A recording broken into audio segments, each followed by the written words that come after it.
आइए बात करते हैं मार्केट मंत्रा की। बढ़त के साथ खुले शेयर बाजार। सेंसेक्स में करीब 700 अंकों की बढ़त देखने के लिए मिली है। निफ्टी की बात करें 200 से ज्यादा अंकों की बढ़त देखने के लिए मिली है। तो आज मार्केट को लेकर अपडेट ये है कि शेयर मार्केट आज बढ़त के साथ खुला है। यहां पर सेंसेक्स की अगर हम बात करते हैं तो करीब 700 अंकों की बढ़त देखने के लिए मिली है। निफ्टी की बात करें 200 से ज्यादा अंकों की बढ़त निफ्टी में भी देखने के लिए मिली है।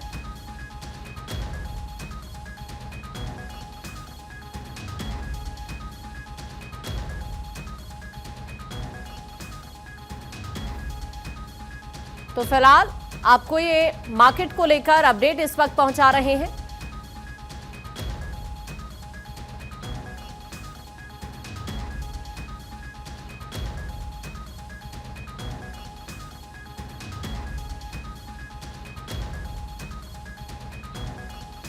तो देखिए शेयर मार्केट की बात करते हैं तो सेंसेक्स में 80 अंकों की गिरावट दर्ज हुई है।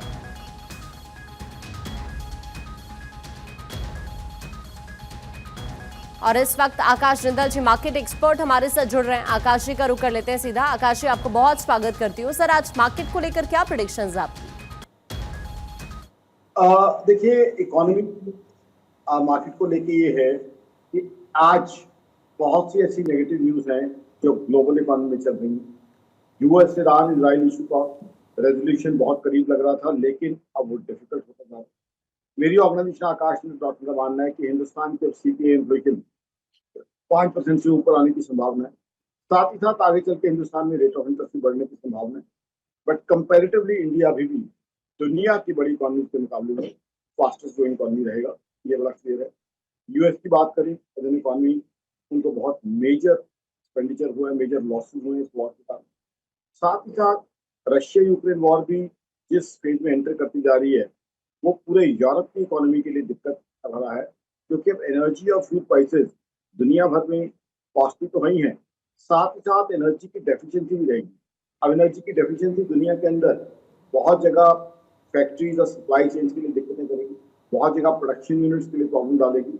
तो कहीं ना कहीं हालात ये हैं कि आज की तारीख में यूएस ईरान वॉर का रेजोल्यूशन जल्दी होना बहुत जरूरी है, और साथ ही साथ स्ट्रेट ऑफ हॉर्मुज का भी जल्दी खुलना बहुत जरूरी है ग्लोबल इकोनॉमी के लिए, ताकि क्रूड ऑयल और एनर्जी की सप्लाई जो है वो जल्दी मिले।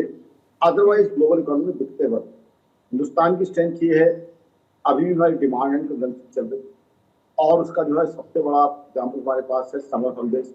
समर हॉलीडेज में हिल स्टेशन पे फुटफॉल पहले की तरह है, बाइंग है, कंजम्पशन है, people are going and hiring hotels, going and hiring cabs. तो वो हिंदुस्तान में कंजम्पशन चल रहा है। मेरी ऑर्गेनाइजेशन आकाश में डॉक्टर का मानना है कि अब ग्लोबल कंजम्पशन कहीं ना कहीं दिक्कत में आ सकती है। जहाँ तक इंडियन इक्विटी मार्केट्स की बात है, आई थिंक फंड फ्लोज आते रहेंगे। बिकॉज अब कंपेरिजन किससे किया जाएगा? यूरोपियन इकोनॉमी, चाइनीज इकोनॉमी से, यूएस से। अब चाइना करें, चाइना क्या है? दुनिया की सारी इकोनॉमीज के लिए, ग्लोबल दूसरी कंट्रीज के लिए क्या करता था चाइना? चाइना एक बहुत बड़ी मैन्युफैक्चरिंग इकोनॉमी थी, एक तरह से दुनिया की फैक्ट्री थी। अब जब दुनिया में कंजम्पशन और डिमांड कम हो जाएगी, चाइना पर प्रेशर आएगा। यूरोप की बात करें, ऑलरेडी वहाँ स्लो डाउन था, तो स्लो डाउन इंटेंसिफाई होने की संभावना है।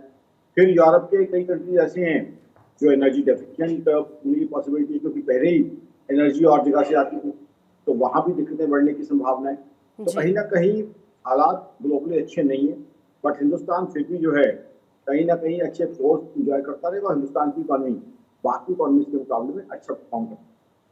बहुत बहुत शुक्रिया सर आपका हमारे से जुड़ने के लिए और इस पूरे प्रेडिक्शन के लिए। तो देखिए मार्केट को लेकर हम समझने की कोशिश कर रहे थे कि आज किस तरह से दिन भर मार्केट रह सकती है, साथ ही हिंदुस्तान के लिहाज से, हिंदुस्तान की इकोनॉमी के लिहाज से अभी करंट सिचुएशन किस तरह की है।